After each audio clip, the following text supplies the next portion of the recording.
Boa noite, pessoal. É um prazer de novo estar aqui com vocês ao vivo para falar de mais um assunto da reumatologia. Meu nome é César Augusto Paiva, né? Sou reumatologista e me proponho a falar aqui sobre alguns assuntos importantes dessa disciplina, dessa especialidade médica, contanto que isso possa também contribuir para informações para os nossos alunos, para os nossos pacientes e os interessados, né? E hoje a gente decidiu falar sobre uma doença também comum, que nós chamamos de gota, né? Uma doença conhecida antes de Cristo já. Hipócrates descreveu essa doença. E durante muito tempo ela foi conhecida como doença dos reis, porque estava associada à ingestão de alimentos de uma alimentação muito rica, com muita quantidade de comida, uso de álcool e também esses hábitos, né, que os reis tinham antigamente, a população mais pobre não tinha. Hoje, nós conhecemos a gota como a doença dos comuns, nós mesmos comuns, que sofremos com essa doença porque a nossa alimentação aumentou, nós temos mais acesso à alimentação, ingerimos também quantidade de álcool, então os nossos hábitos mudaram. Então hoje ela é conhecida como doença dos comuns. A gota é uma das artropatias, das doenças articulares inflamatórias causadas por cristais. Nós temos duas, três ou quatro doenças causadas por cristais, porém a gota é a mais comum de todas, de longe. Existe uma segunda doença chamada doença por deposição de pirofosfato de cálcio, que ocorre mais em idosos e é causada por cristais de pirofosfato. Não será o nosso assunto hoje. Falaremos de gota, que é uma doença então causada por deposição de cristais de urato nas articulações, cartilagens, ossos, tecido que envolve as articulações, como a sinóvia, mas também que tem potencial de se depositar em vários tecidos do nosso corpo, como por exemplo a pele, o subcutâneo. Então, essa deposição ocorre em todo o corpo, mas em especial nas articulações. A condição básica para que ocorra a gota é a elevação dos níveis de ácido úrico no nosso organismo, principalmente nos tecidos extracelulares, né? Mas que se reflete no sangue com uma hiperuricemia, um aumento de urato persistente. Não é uma única elevação de urato no sangue que vai nos ajudar no diagnóstico de gota, mas uma elevação persistente aumentará o risco de desenvolver gota. Nem todos, a maioria das pessoas com aumento do ácido úrico terão gota, mas o fator de risco principal para essa doença é a hiperuricemia, ter ácido úrico elevado. Lembrar que a hiperuricemia é mais comum em homens, então a gota é bastante comum em homens. Na mulher, depois da menopausa, começa a aumentar os níveis de ácido úrico da mulher pela falta do estrógeno e a gota passa a ocorrer também na mulher, mas depois da menopausa. Em relação aos fatores de risco, então, para desenvolver essa doença, né? Quem estaria mais predisposto a desenvolver gota? O homem antes da o homem, enfim, durante a sua vida, e a mulher após a menopausa, né? Em especial a mulher que está com sobrepeso, que toma diuréticos também, que afetam os níveis de ácido úrico, tem problemas no rim, insuficiência renal, são as mulheres mais predispostas a desenvolver gota, mas lembrem, depois da menopausa. Então é muito raro a gota antes da menopausa. Então as doenças articulares na mulher jovem usualmente não são causadas por, tem como causa a gota. O principal fator, como eu comentei já repetindo, é a hiperuricemia, mas existem outros fatores que aumentam o risco de desenvolver gota. A obesidade, por exemplo, o aumento de peso é um fator muito importante. Alguns hábitos alimentares, como ingerir alimentos ricos em purinas, que são substâncias que no nosso corpo irão, no seu metabolismo, se transformar em ácido úrico. Então, por exemplo, alimentos ricos em purinas, principalmente carnes, excesso disso é um fator de risco. Uso de bebida alcoólica também, regularmente, em especial cerveja, aumenta o risco de desenvolver gota. Outros fatores de risco também são alguns medicamentos. Vamos falar de um só, porque ele é muito usado, diuréticos. Diuréticos aumentam o risco de hiperuricemia e, consequentemente, de gota. Às vezes, aquele indivíduo que vem com hiperuricemia normalzinha, assim, sem ter crises de gota, começa a tomar um diurético e isso aumenta o risco de gota. Então, lembrar que existem alguns fatores de risco, existem outros, eu falei os mais comuns. Né? Lembrar também que a gota ela pode ser uma crise aguda de gota, que depois eu vou comentar o que é isso, pode ser precipitada ou ela pode aparecer após alguns eventos agudos. Exemplo, no pós-operatório. A gota pode aparecer no pós-operatório, a crise aguda de gota. A gota pode aparecer após um período de desidratação, acidente e até mesmo vacina. A gota pode surgir após uma ingestão alta de bebida alcoólica, por exemplo. Pode se desenvolver após uma ingesta grande de carne, tá? Após o início de algum desses remédios que podem desencadear a gota, incluindo diuréticos, alguns medicamentos usados para transplantes também. Então existem alguns fatores às vezes precipitantes. É comum na história dos pacientes eles dizerem o seguinte: eu tomei uma cervejada lá no final de semana e no outro dia acordei com crise de gota. Em relação ao quadro clínico da gota, né? Então a gota ela pode ser dividida didaticamente assim em algumas fases.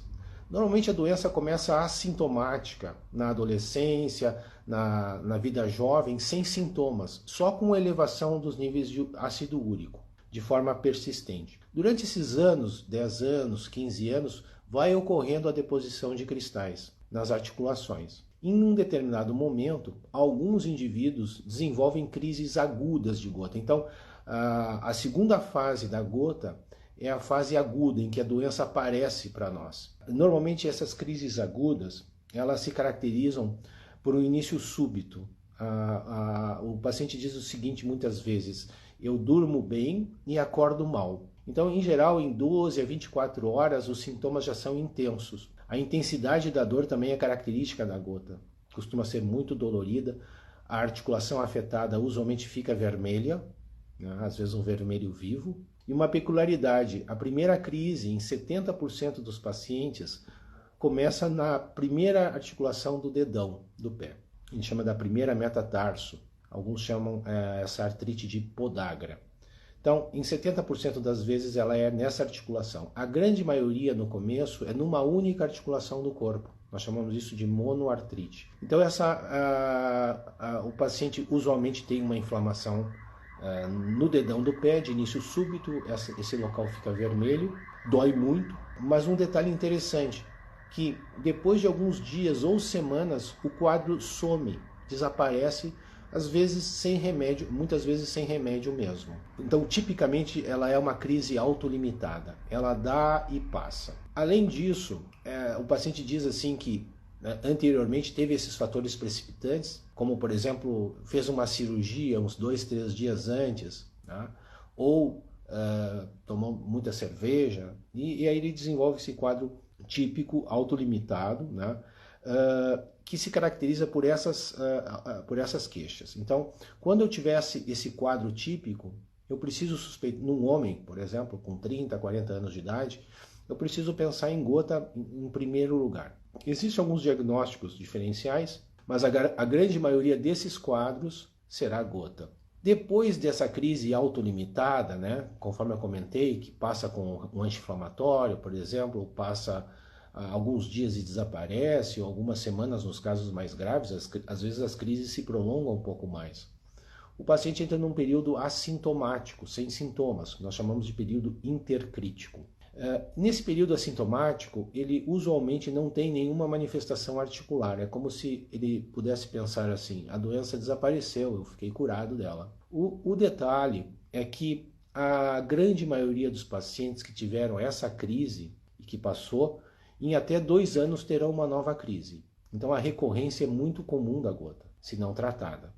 Então esse período entre a primeira crise e a segunda crise, entre a segunda e a terceira, e assim de forma repetitiva, nós chamamos de período intercrítico, em que dá aparência para o paciente de que a doença não vai voltar, enfim, mas a chance de voltar é bastante alta e costuma voltar quando não tratada. E esse paciente pode ter uma crise a cada um mês, a cada 6 meses, a cada um ano, mas ele tenderá a ter essa recorrência. Depois disso, dessa fase de vir e voltar, essas crises agudas, com períodos sem sintoma nenhum, alguns pacientes, em alguns trabalhos que falam em torno de 20%, desenvolverão um quadro mais grave de gota, que nós chamamos de gota tofácea crônica. Na gota tofácea crônica, que não serão todos os pacientes que desenvolverão, eles começam a ter crises uma pertinho da outra. Essas crises tendem a ficar mais curtas entre elas. Eu tinha crise a cada 6 meses, agora eu tenho uma por mês, a cada 2 meses. E eles dizem também o seguinte, que a articulação já não fica a mesma, ela permanece um pouco inchada, um pouco inflamada, ou seja, o processo cronifica na articulação e começa também a aparecer o que nós chamamos de tofos. Então, por isso, gota tofácea. Tofos são acúmulos de cristais que começaram lá no começo da doença, mas eram bem pequenininhos e a gente não se apercebia. Mas nessa fase mais avançada, depois de muitos anos de doença, esses tofos começam a ficar visíveis em alguns locais, como por exemplo na região do cotovelo, na bursa aqui olecraniana, sobre os dedos, né? Às vezes sobre uma articulação que tem artrose junto, esses nódulos aparecem, às vezes no pavilhão auricular também, pálpebras mais raramente. São depósitos de cristais que cresceram muito e então nós chamamos isso de tofos. E essa fase da gota nós chamamos de gota tofácea crônica. Essa é uma fase avançada da gota, infelizmente alguns pacientes ainda evoluem para essa fase, que seria evitável com o tratamento. E essa fase se caracteriza por um dano na estrutura das articulações praticamente irreversível, ou seja, há erosão na articulação, perda de osso e um desgaste induzido pela gota, né? E o que nós não queremos é exatamente que o paciente evolua para essa fase mais crônica da gota, que é bem destrutiva e pode até incapacitar o paciente. Felizmente, a maioria dos pacientes não vão para essa evolução. Muitos ficam tendo crises espaçadas e acabam não evoluindo para essa gota tofácea, mas alguns evoluirão para essa fase. Lembrar que a gota, então, essa gota tofácea, então, ela é mais comum em pessoas, essa forma mais grave, em pessoas que não conseguem tratar às vezes a sua gota, não conseguem tomar seus remédios regularmente para baixar os níveis de ácido úrico a longo prazo.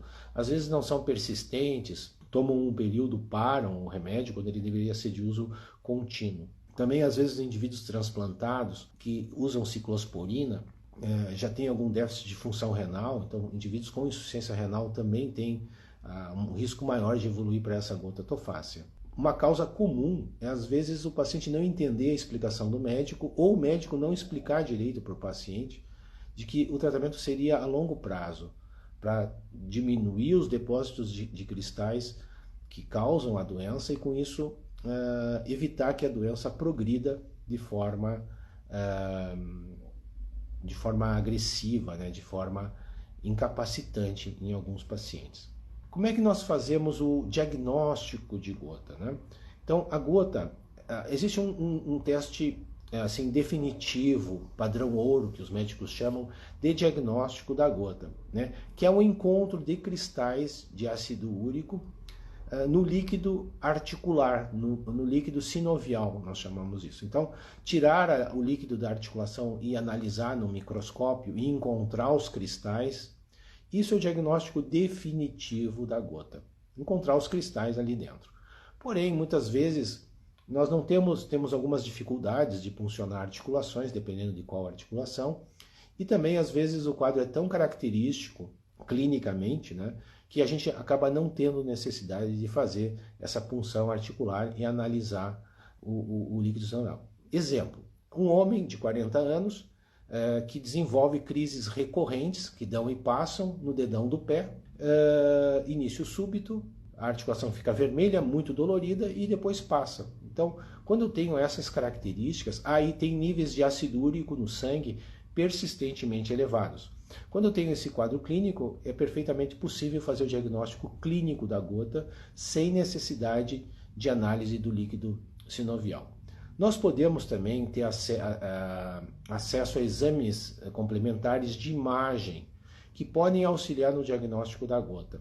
Por exemplo, achados de ultrassom, que são bastante sugestivos de artropatia por cristal, mais raramente tomografia e também alguns achados de raio-x, mas normalmente os achados de raio-x simples são achados em que a doença já está bem desenvolvida, já com erosões, então já é um diagnóstico mais tardio, esses achados radiológicos. Então essa é a forma que nós usamos, né? Uma forma assim de encontrar cristais ou de usar os dados clínicos de imagem para fazer esse diagnóstico de gota. Em relação ao tratamento da gota, bom, nós temos uma doença com múltiplas facetas, então nós podemos encontrar um paciente, por exemplo, na emergência do hospital, num consultório ou em casa, com o quadro típico de gota aguda, né? Aquele dedão inchado, aquele tornozelo inchado, aquele joelho inchado. Usualmente a gota, a primeira crise, as primeiras crises de gota, não comentei isso, são nas articulações das pernas. Quando a doença progride, ela começa a afetar articulações dos membros superiores também, lembrar disso. Mas voltando, vamos falar de um quadro típico. O dedão do pé inchou, inflamou, está doendo, muita dor. Então, essa é uma situação, um cenário de o que fazer com esse paciente. Olha, nós não vamos esperar a doença passar, ela vai passar, mas é muita dor. Nós temos que usar, então, anti-inflamatórios. É o que melhor funciona na crise de gota. Os anti-inflamatórios nós classificamos como não esteroidais, que são os mais conhecidos, né? Como o diclofenaco, ibuprofeno, naproxeno, indometacina, celecoxib.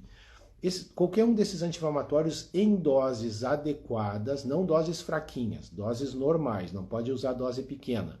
Iniciados logo no começo da crise, costumam abortar a crise.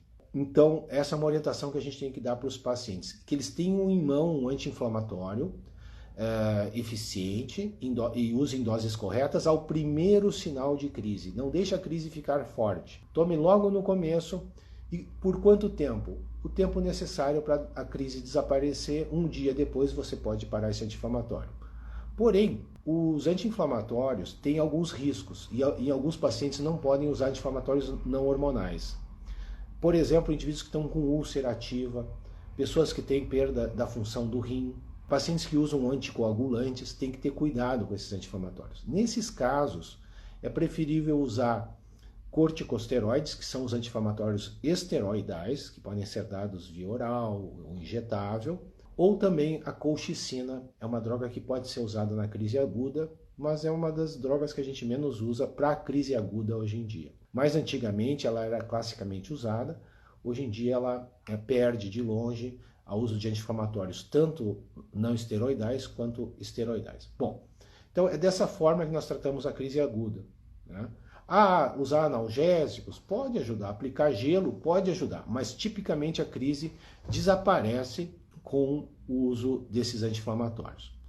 Então aí o paciente passa, ele entra naquele período intercrítico.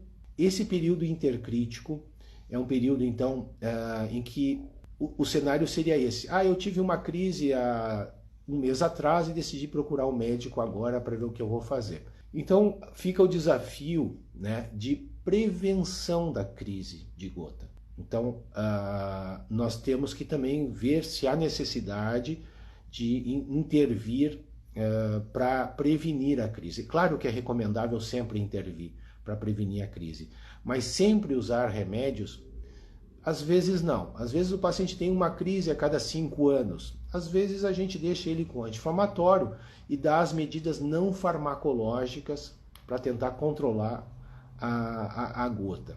Exemplos de medidas, medidas não farmacológicas que devem ser orientadas para todos os pacientes. Diminuir a ingesta de bebida alcoólica, ingerir bem menos bebida alcoólica, ingerir menos bebidas não alcoólicas adocicadas, diminuir a ingesta de carne, frutos do mar, também são medidas de dieta que ajudam no controle da gota. Mas raramente, nos casos graves, essas medidas são suficientes para controlar a gota. Casos graves, moderados mesmo, frequentemente precisam de remédio depois, que eu vou comentar adiante, para evitar novas crises. Mas as medidas não farmacológicas devem ser valorizadas. Um outro cuidado, às vezes o paciente está usando uma medicação que aumenta o risco de gota.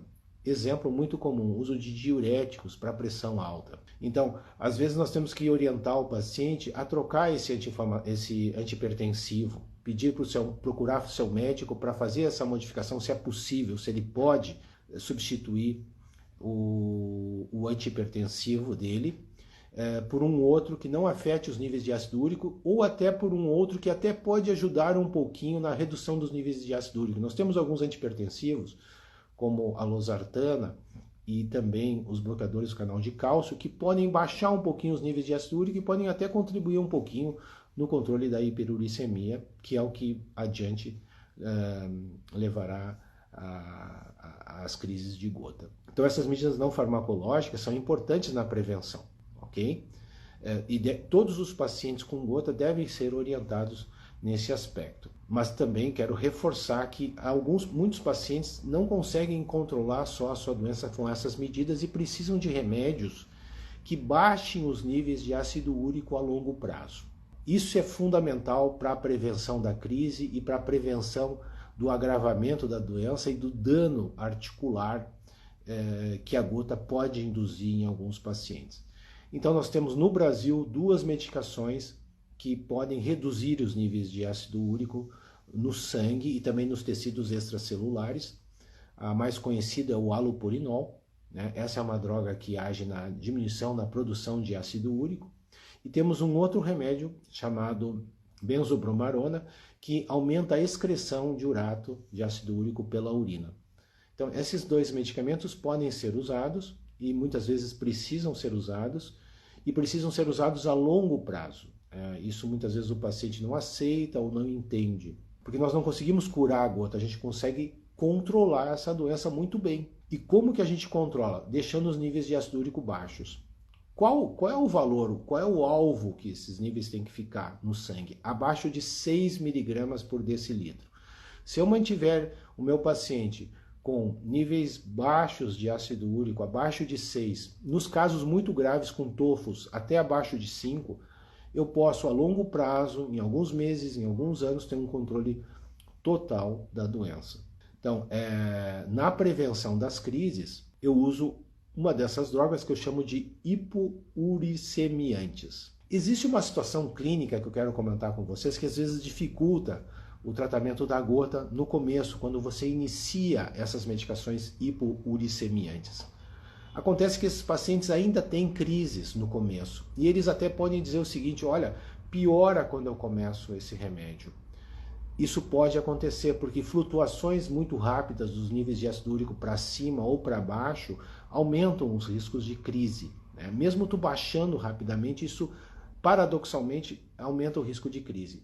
Algumas vezes nós precisamos colocar junto com uma dessas medicações que vai baixar os níveis, que a longo prazo irá controlar a doença, uma dose de colchicina em dose baixa, ou um anti-inflamatório mesmo em dose baixa, para prevenir esses rebotes no início do tratamento, nos primeiros meses de doença. Em média, nós usamos 6 meses de colchicina em dose bem baixa, não em doses para tratar crise aguda, mas em doses baixas, para inibir essa recorrência no começo do tratamento, que às vezes é causa de insucesso, de frustração e até de abandono de tratamento adequado, porque às vezes o paciente diz: olha, eu comecei o halopurinol, eu comecei a benzobromarona e eu continuei tendo crises, eu continuei até piorando das minhas crises. Então isso pode ser prevenido associando um segundo remédio ali em dose baixa para evitar essa complicação.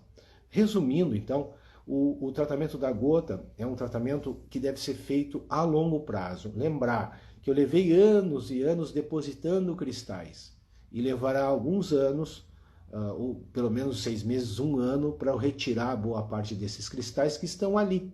Enquanto tiver cristal ali, eu tenho a potencial desse cristal ser engolido por uma célula fagocitária, e esse engolir ativa essa célula e faz com que migrem muitas células brancas para a articulação, e gerem aquele processo inflamatório explosivo, assustador e muito dolorido, realmente. Eu acho que era isso que eu tinha para falar resumidamente sobre gota, né?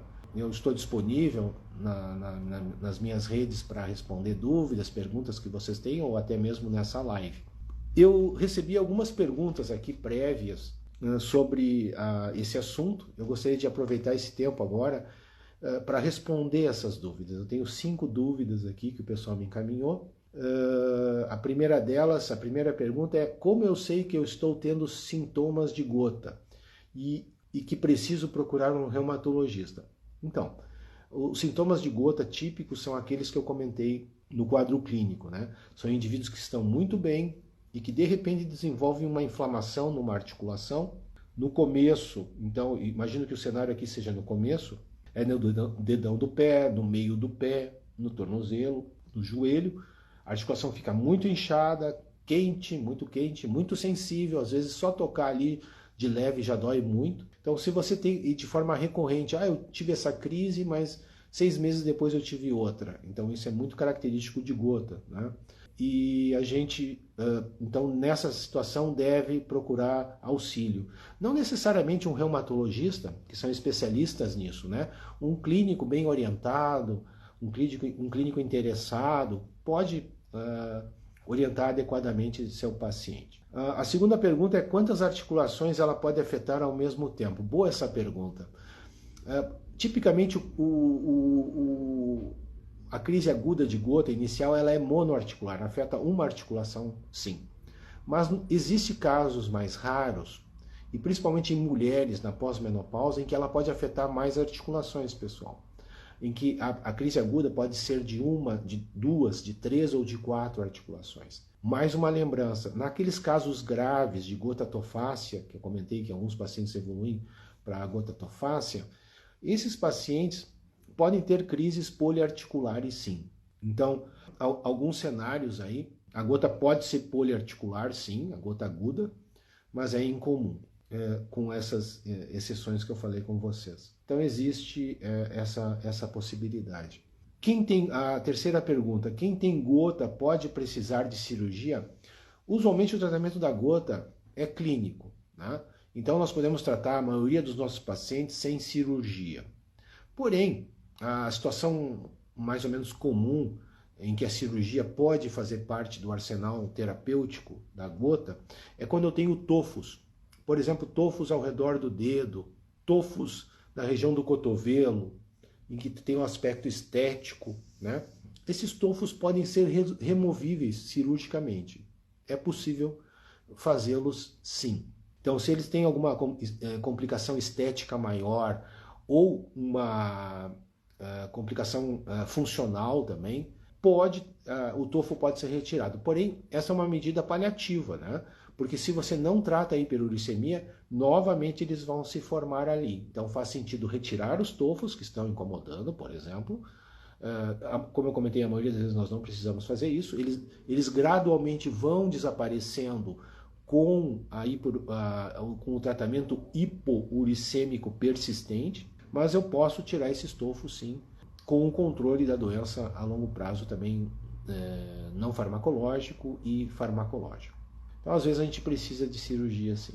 Doutor, descobri que estou com gota. Vou ter que parar de ingerir bebidas alcoólicas? Olha, é recomendável você reduzir significativamente a ingestão de bebidas alcoólicas. Assim, nós sabemos que o álcool ele age tanto aumentando a produção de ácido úrico quanto reduzindo a excreção renal de ácido úrico. Então, e o álcool, algumas bebidas alcoólicas são ricas em purinas, como cerveja. Então, qualquer bebida alcoólica deve ser diminuída significativamente, sim. Temos que orientar os nossos pacientes a isso, né? Que eles cuidem. Às vezes eu digo para o meu paciente: olha, fica um tempo sem beber, fica aí uns meses sem beber. E depois, se voltar, bebe bem menos. Né? E digo uma outra coisa para os meus pacientes: se você decidiu beber, pelo menos não para o tratamento, porque o tratamento vai te ajudar a manter os níveis mais baixos, apesar do álcool. E isso vai minimizar o teu problema. Então, recomendação, sim. reduzir significativamente a ingesta de bebida alcoólica. Se quiser parar e puder parar, não tiver problemas com isso, pare um tempo, né? E use de forma bastante social. Outra coisa importante é orientar que os pacientes percam peso também, né? Emagrecer ajuda muito no controle da gota. É muito importante isso. A gota está associada à síndrome metabólica, né? A gota está associada a excesso de colesterol, a excesso de triglicerídeo. A gota está associada à hipertensão arterial também. Então, temos que, quando estamos lidando com pacientes com gota, ou o paciente com gota que está me assistindo, que ele também tenha cuidados em relação ao peso, à pressão alta, à obesidade, ao peso que eu já tinha comentado, que ele fique atento a essas questões e dê atenção para isso. Uma outra comorbidade mais comum na gota é o cálculo renal por ácido úrico, né? Em torno de 10 a 15% das pessoas com gota também desenvolvem cálculo renal por ácido úrico. Uma quinta pergunta: preciso fazer hemodiálise no tratamento dessa doença? Não, não há necessidade de fazer hemodiálise no tratamento dessa doença, não. Nós não precisamos da hemodiálise para tratar essa doença. Porém, vamos então aproveitar essa pergunta e fazer um link entre doença renal e gota. Eu já falei anteriormente, quem tem gota tem maior risco de desenvolver cálculo renal por ácido úrico, né? Então temos que orientar que o paciente também tome bastante líquidos, se hidrate bastante no tratamento dele. Com isso eu reduzo o risco dele desenvolver cálculo renal por ácido úrico, né? Existem algumas questões de que o ácido úrico poderia também lesar o rim, se depositar no interstício renal. Mas essa é uma patologia assim um pouco misteriosa ainda, não está muito definido quanto essa patologia de deposição de cristais no interstício renal pode levar à perda de função renal. Mas nós sabemos que esse link de insuficiência renal com gota existe. Sabemos que, por exemplo, indivíduos que tenham insuficiência renal, isso é um fator de risco para ter gota. Então temos que ficar mais atentos nos pacientes com algum déficit renal e cuidar essa questão. Eu acho que é isso. Eu agradeço a atenção de vocês, quem está aqui comigo, meus pacientes, pessoas que receberam, que não tinham ainda visto alguma live, que não me acompanham ainda. Agradeço familiares que estão aqui comigo. Mando um beijo para todos e até o nosso próximo encontro. Um abraço a todos aí.